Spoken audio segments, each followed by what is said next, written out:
Parliament resumes tomorrow with review of the budget policy statement being one of the key agenda items in its entry.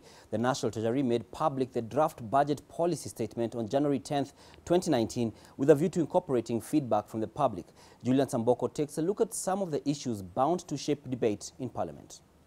Ambitious expenditure plans in the face of unmet revenue targets is one of the defining features of Kenya's budget-making process. In the draft budget policy statement for 2019, the National Treasury projects mobilization of 2.1 trillion shillings in revenue, despite having been compelled to revise its targets downwards for the previous year by 5%. This has necessitated a rallying call for a reality check amongst some legislators. More than ever before, this budget will not be an ambitious budget, in my opinion.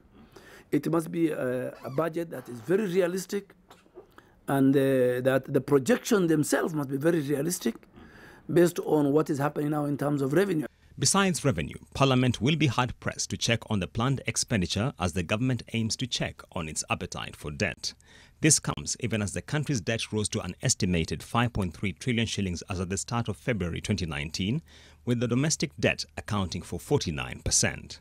Division of revenue between the national and county governments is also poised to be an issue of heated debate, with the draft budget policy statement providing for a 1.3% reduction in funds designated for the devolved units in the coming financial year. Some legislators have decried this provision, terming it retrogressive. The principle has been, since 2013, that money going to counties must increase incrementally. There must be an increment because the functions have increased, population is increasing, services are increasing. The Parliament is often accused of being lackluster in its oversight of the budget-making process. Starting tomorrow, all eyes will be on the Parliament as it begins looking into the budget policy statement of 2019. Julian Samboko, NTV.